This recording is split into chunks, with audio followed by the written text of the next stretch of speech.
What does a chef do? What are his or her common duties? Today, part 3 of our series coming right up.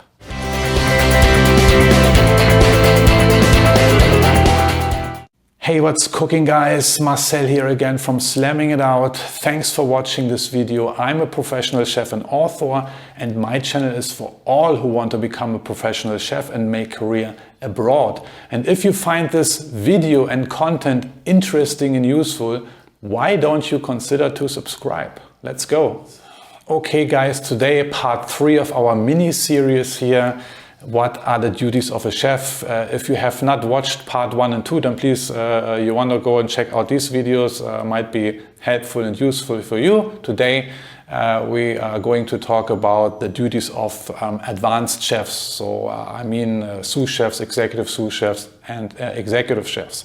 I'm an executive chef, and rather than just listing down the common duties, which you also can find on other YouTube videos or on diverse Google blogs and websites, I thought I'm gonna take you on a little tour today. I'm gonna share with you how a typical workday looks like when I go into the kitchen, when I go into my office, when I go into my hotel. Of course, it is depends on the hotel and the operation, but in general, the duties are the same. So today I will share with you my daily routine when I was working in Malaysia for a very big holiday resort with about 500 rooms, 500 room hotel with 11 food and beverage outlets. That means we had altogether 11 restaurants and bars and other dining areas and so on. So you can see already this is a busy place, and it was a busy place. I would come in at around 7:30 in the morning, and I would check the breakfast buffet, which is the most important thing you have to do in the morning, right when you come in, what I am doing.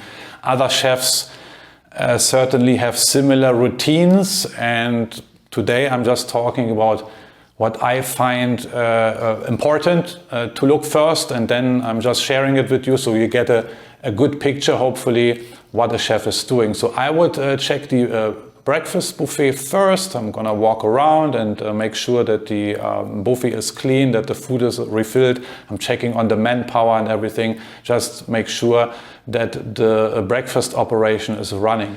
Okay. After that, I would go into my office, do some administration work, checking the emails from yesterday and other things to follow up, and then prepare myself for the morning briefing, which always was at 9 a.m. in the morning.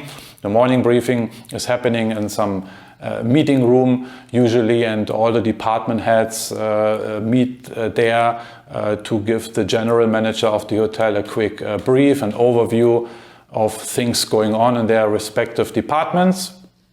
That normally lasts 30 minutes to 45 minutes.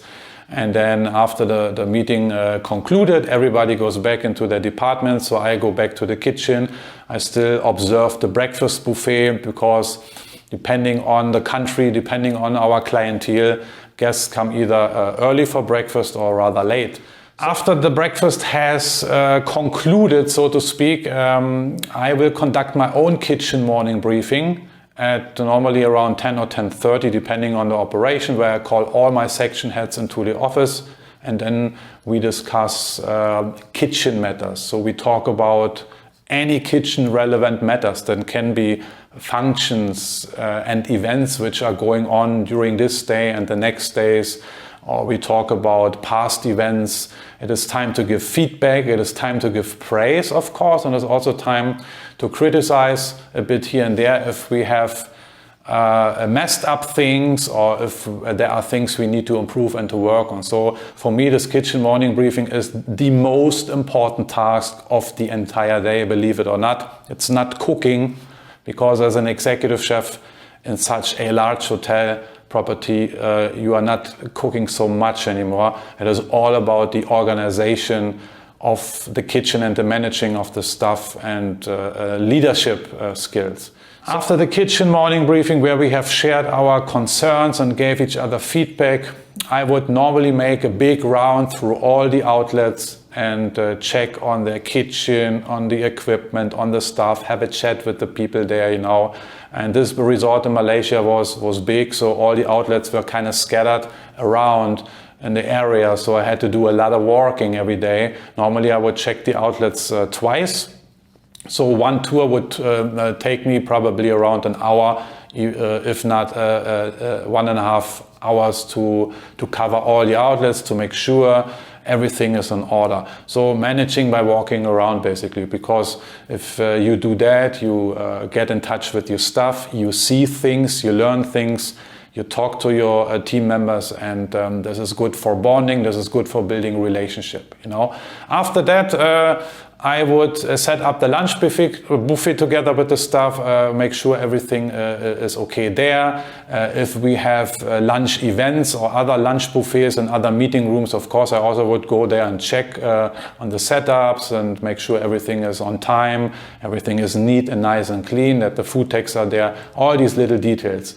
Then I would take my own lunch, and then in the afternoon, mostly we had meetings going on with other department heads and with the general manager that could take up quite a huge amount of time, sometimes 2, 3, even 4 hours. So the afternoon was reserved for these kind of tasks. And then in the late afternoon, when we would have finished these meetings, I would go back to my office and catch up with admin work, with administration work.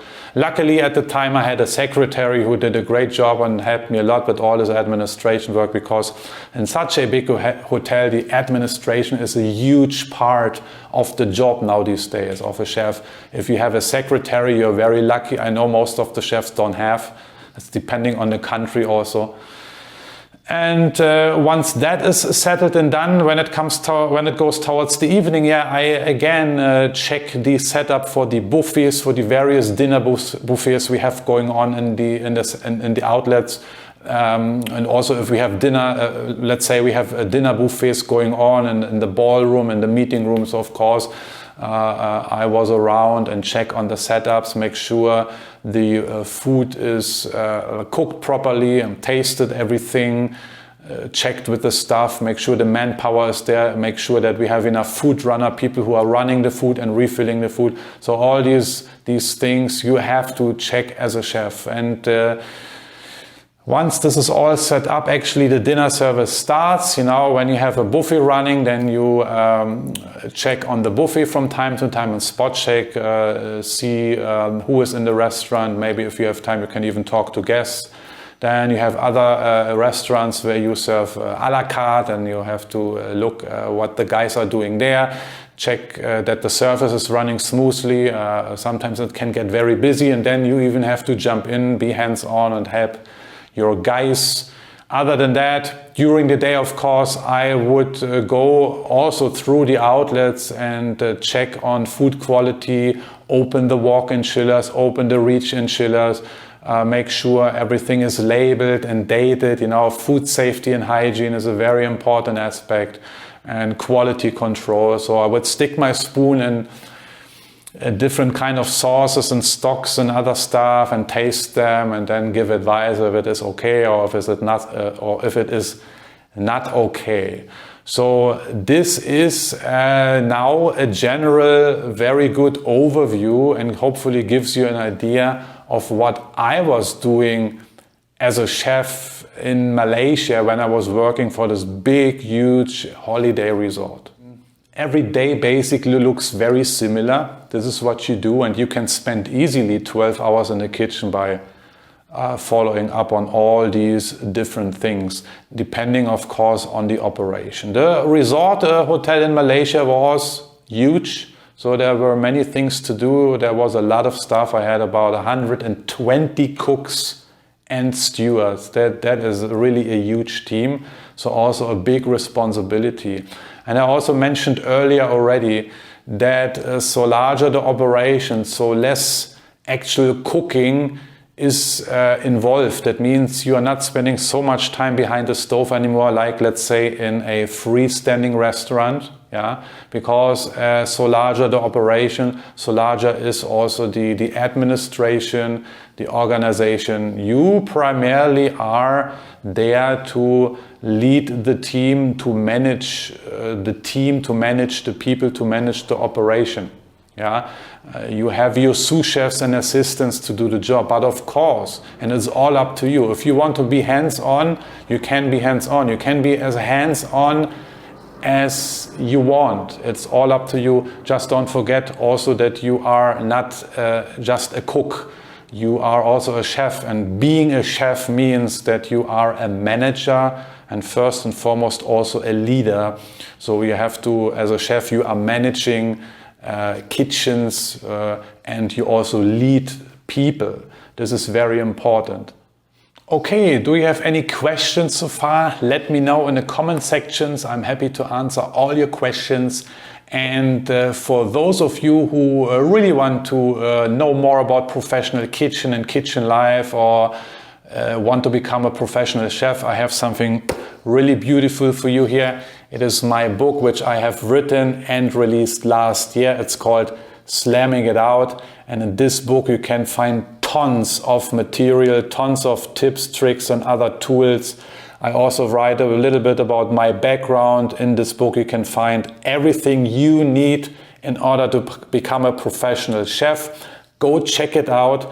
It is available on Amazon and Kindle. Alright guys, that's it for today. I'm checking out, but before I do, I would like to invite you to visit my website www.marcelriemer.co. On my website you can find my blog and other useful videos, and I'm also on Instagram and Facebook. And now I want to wish you a great week ahead as usual, and don't forget, always keep slamming it out. Bye bye!